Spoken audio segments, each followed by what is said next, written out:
भाग ले रहे हैं अपने परिचय के साथ। मैं उमा महाजन, शिमला कलेक्टिव एक समुदाय डेमोक्रेटिक प्लेटफॉर्म है शिमला के सिटीजन्स का, जिसमें और हम एक्शन एड के सौजन्य के साथ एक क्लाइमेट मीट, जिसमें आप अभी निमंत्रित हो, का उद्घाटन आज हुआ है।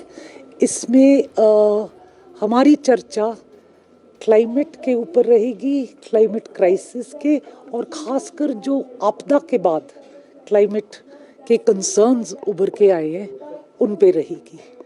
इस मीट में 4 हिमालय पर्वतीय क्षेत्र के राज्यों के सदस्य आए हैं। हमारा ज़्यादा फोकस रहा है कि हम मैक्सिमम स्टेक होल्डर, हितधारक कम्युनिटी के स्टेक होल्डर्स को इसमें इन्वॉल्व करें, और स्कूल के बच्चे आए हैं। शिमला के स्कूल के बच्चों को हमने निमंत्रण दिया। उनका रिस्पांस बहुत ही बढ़िया रहा है क्लाइमेट के ऊपर। तो इस क्लाइमेट मीट को हम बच्चों, शिमला के बच्चों को डेडिकेट करना चाहते हैं। इसमें चर्चा रहेगी प्रोफेसर्स की, इंटेलेक्चुअल्स की, स्टेक होल्डर्स की, और हम चाहेंगे, हमारा मकसद ये है कि इसके बाद एक हम ड्राफ्ट रेजोल्यूशन निकाल के सरकारों तक पहुंचाएं, लोगों तक पहुंचाएं। हमारा मकसद है मैक्सिमम आउटरीच और अवेयरनेस इस पे।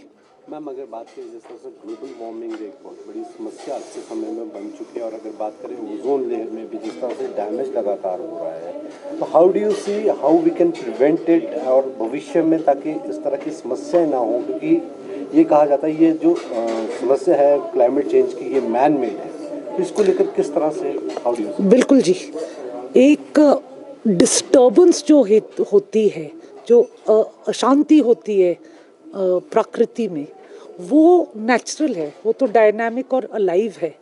लेकिन एक डिस्टर्बेंस के बाद जो नतीजे आते हैं, उसके आधार पे हम डिसाइड कर सकते हैं कि ये आपदा है और किस ढंग की आपदा है।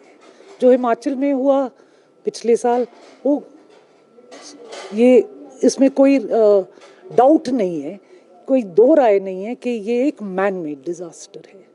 अब मैन मेड डिज़ास्टर को कैसे कम किया जा सकता है, उसको मिटिगेट कैसे करें, उसके बाद पुनर्निवास कैसे किया जाए। हमारा मानना है कि जो हितकार कम्युनिटी है, उनकी भागीदारी के बिना ये नहीं हो सकता। उनकी ज़मीनें, उनकी प्रकृति, उनका माल, उनके घर, उनके पुराने संबंध बिल्कुल ही उजड़ गए हैं, वो तो रेफ्यूजी बन गए हैं।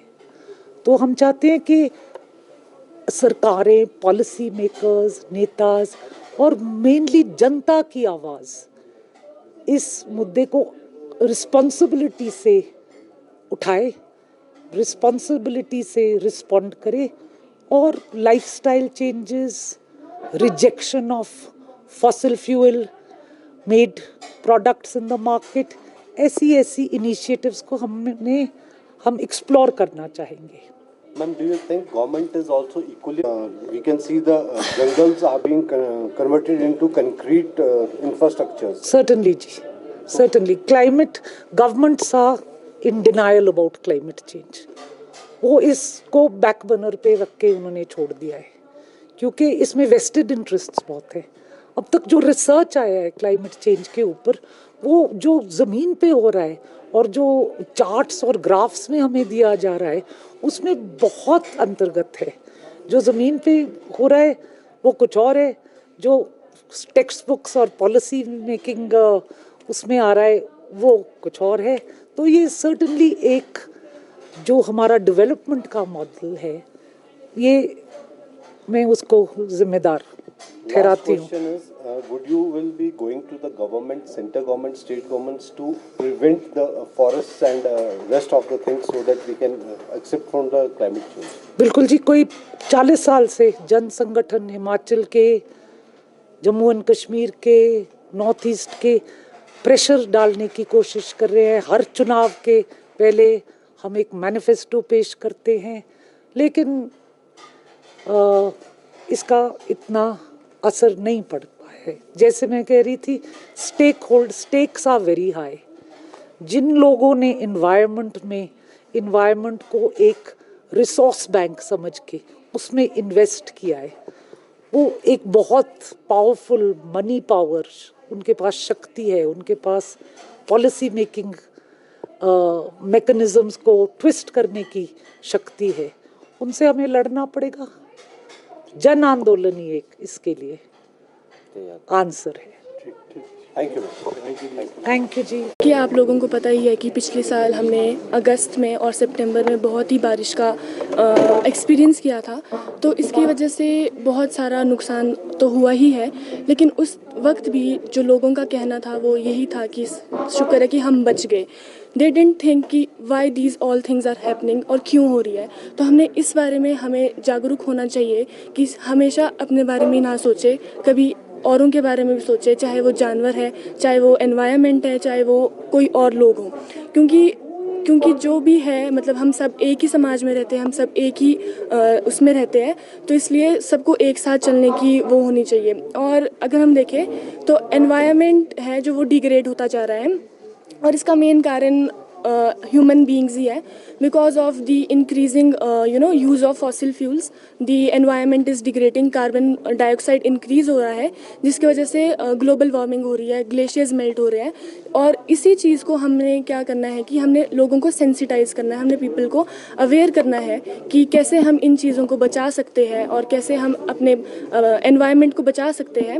और जैसे कि कुछ उदाहरण मैं देना चाहूँगी कि हम जहाँ एक मतलब गाड़ी, जहाँ बहुत सारी गाड़ियों का इस्तेमाल हो रहा है, वहाँ हम कारपूल का यूज़ करके, एक पब्लिक ट्रांसपोर्ट का यूज़ करके हम अपने एनवायरनमेंट को बचा सकते हैं। हम एफॉरेस्टेशन करके हम अपने एनवायरनमेंट को बचा सकते हैं, और ज़्यादा पेड़ ना काट के हम अपने एनवायरनमेंट को बचा सकते हैं। ये मतलब पिछली साल की बात नहीं है, जो भी एनवायरनमेंट चेंजेस हो रहे हैं, अनइवन पैटर्न हो रहे हैं रेनफॉल के, और जो सारी ये घटनाएं हो रही है, उसकी वजह हम खुद है। बिकॉज हमने एनवायरनमेंट को इतना ज़्यादा डिग्रेड कर दिया है, इतना ज़्यादा इसको यूज़ कर दिया है, इतने ज़्यादा एमिशन ऑफ फॉसिल फ्यूल्स हम कर रहे हैं, तो उसकी वजह, ये मेन रीज़न है ह्यूमंस, जिसकी वजह से ये सारी चीज़ें हो रही हैं।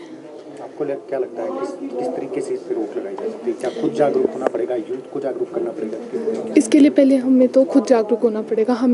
जब हमें खुद में चेंज आएगा तभी हम किसी को इंस्पायर कर सकते हैं कि इन्वायरमेंट को कंजर्व करना कितना इंपॉर्टेंट है। बिकॉज जब तक हम खुद से इनिशिएटिव ना ले तब कि हमें कैसे इन्वायरमेंट को कंजर्व करना है, तब तक हम दूसरों को नहीं बोल सकते। इसलिए हमें पहले चेंज विद इन लाना पड़ेगा, उसके बाद हम अवेयरनेस प्रोग्राम कर सकते हैं, कंजर्वेशंस कर सकते हैं, पेड़ लगा सकते हैं। इस तरीके से हम इन्वायरमेंट को प्रोटेक्ट कर सकते हैं। अगर मैं देखूं for future, according to me, हमको तो पहले सबसे पहले मैं स्टार्ट करती हूँ घर से। जो हमारी जो घर बनाने की टेक्निक है वो हम नहीं करते, कुछ भी चीज़ हम मेजर नहीं करते हैं उसमें। एक होता है ना प्रॉपर इंजीनियरिंग वाले वे से हम बनाएं तो दैट इज़ ओके, बट मैं एग्जांपल देती हूँ और फिर आपको समझा सकती हूँ। मतलब लास्ट हमने देखा कि धामी में एक जो है 5 मंजिला मकान गिरा है, तो क्या आपको पता है वो क्यों गिरा है? मतलब जिस तरीके से वो बनाया था, जिस तरीके का वो था, मतलब एक प्रॉपर प्लानिंग नहीं थी। मतलब अगर हम प्रॉपर प्लानिंग के साथ चलेंगे, हमें सिर्फ देखना है कि हमारा बजट कितना है, not about only budget, it's all about हमारा नेचर जो है, हमारे साथ जो चीज़ें चलती हैं उसके बारे में भी देखना पड़ेगा। हम एक चीज़ को लेके नहीं चलते हैं। मतलब अकॉर्डिंग टू मी हमें सब चीज़ें साथ लेकर चलनी चाहिए और आगे देखना चाहिए कि अगर हम ये कर रहे हैं तो इसका ये रिज़ल्ट होएगा। और नेक्स्ट अबाउट हमें जो है वही है सस्टेनेबल, हाँ वही अवेयरनेस तो नहीं है। अगर मैं बताऊं तो हिमाचल में अवेयरनेस बिल्कुल नहीं है, बिल्कुल नहीं, इन द सेंस कि हम मान सकते हैं कि 40% है बट अबाउट 60% नहीं है। तो फिर सबसे जो हमारा ये भी चला है, जो इस ऑर्गेनाइजेशन ने ये जो ऑर्गेनाइज़ किया है ये बहुत अच्छा है। मुझे लगता है कि थ्रू दिस थोड़ी बहुत अवेयरनेस हो जाएगी। मेरा नाम अयान सिंह बिष्ट है। मैं कक्षा 11वीं का छात्र हूँ और सेंट एडवर्ड स्कूल में पढ़ता हूँ। क्या मानना है आपका फ्यूचर में जो हादसे अभी हुए हैं वो ना हो इसके लिए क्या तैयारियां करनी जी, तो मैं कहता हूँ, पहले तो मैं एक शेर बोलूँगा कि रोज़ जाकर मंदिर में घंटी बजाता हूँ, रोज़ जाकर मंदिर में घंटी बजाता हूँ, सोया हुआ खुद हूँ पर जाकर भगवान को जगाता हूँ। तो जो स्टार्ट होता है वो हमेशा हमसे ही होता है। आपने को पता होगा, हम इतने लालची हो गए हैं आज के समय में कि हम ये नहीं देखते कि वो ज़मीन कैसी है, वो ठीक भी है या नहीं, हम बस वहाँ बिल्डिंग्स खड़ी कर देते हैं। और अभी आपने देखा ही होगा पीछे क्या हुआ था, यहाँ पर जो हमारी बिल्डिंग थी वो कोलैप्स हो गई थी बिकॉज हमें पता है कि वहाँ का वो ख़राब था और गवर्नमेंट ने भी इसमें हेल्प की थी। उन्हें गवर्नमेंट ने पहले ही वो डिक्लेयर कर दिया था कि ये एरिया इनसिक्योर है, तो आप इसके खाली कर दीजिए, पर हम लोगों ने खाली नहीं किया। अब आगे के समय में हम कुछ ऐसा कर सकते हैं कि एक तो हमें अवेयरनेस फैलानी चाहिए बहुत ज़्यादा। हम चाहेंगे कि गवर्नमेंट ही करते रहे सब कुछ, ऐसा तो नहीं होगा, तो हमें भी उतना ही काम करना पड़ेगा आगे की तरफ से। तो अवेयरनेस फैलाएं गवर्नमेंट की तरफ से। तो इतना ही होना चाहिए कि लाइक जो आपका इलीगल जो हमने बिठाए हुए लोग जो है, रिस्ट्रिक्शन जो हमने लोग बैठे हुए हैं, उनको वहाँ से निकालिए, क्योंकि वो बहुत ही इनसिक्योर एरिया हो गया है। अब आप शिमला की बात करें, it was design for 1 lakh people, पर अभी के टाइम पे पॉपुलेशन उससे भी ज़्यादा है। और हमें पता है कि मॉल रोड खुद भी एक थ्रेटन जोन में आ गया और हमारे घर के आसपास भी ऐसा हो रहा है। तो मैं ये कहता हूँ कि गवर्नमेंट और लोगों को साथ में मिलकर काम करना पड़ेगा ताकि हम कल के लिए हमारा जो फ्यूचर है उसको हम ज़्यादा सिक्योर कर पाएँ। और ये मैं थैंक यू सो मच।